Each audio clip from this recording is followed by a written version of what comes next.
এই টমেটো বাগারটা দিয়ে কিন্তু ভাত খেতে অনেক ভালো লাগে, টকটক লাগে। আসসালামু আলাইকুম, কেমন আছেন সবাই? রোজা কেমন চলছে সবার?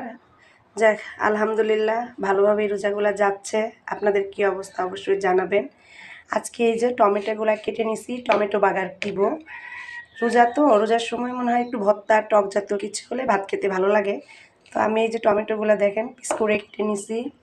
আর এইখানে হলুদ, মরিচ, ধনিয়ার গুঁড়া, লবণ, আদা, রসুন, জিরা বাটা একসাথে করে নিচ্ছি। নিয়ে এখন এগুলাকে বাগার দিব। পেঁয়াজ, রসুন, কাঁচামরিচ তেলের ভিতরে দিয়ে একটু ভালো করে ভাজা ভাজা করে নিচ্ছি। যখন পেঁয়াজের কালারটা একটু বাদামি হয়ে আসবে তখন কিন্তু এখানে টমেটোগুলো দিয়ে দিব। পেঁয়াজটা একদম এটা বাদামি কালার হয়ে গেছে, এখন আমি দিয়ে দিচ্ছি টমেটোগুলো। টমেটোর সাথে দিয়ে দিচ্ছি যে মশলাগুলো ভালো করে নাড়াচাড়া করে নিচ্ছি।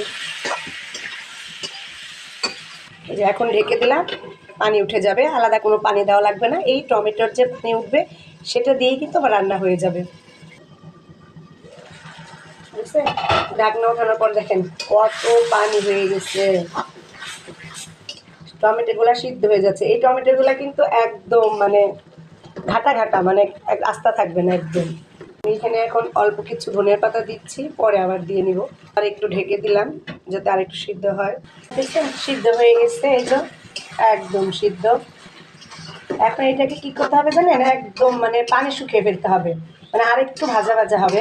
দারুণ একটা কিন্তু ঘ্রাণ আসতেছে টমেটোতে, খুবই মজার কিন্তু এই টমেটো বাগারটা। হয়ে গেছে এই যে আমার টমেটো বাগার।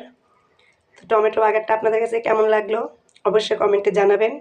সবাই ভালো থাকবেন, ট্রাই করে দেখবেন। আল্লাহ হাফেজ।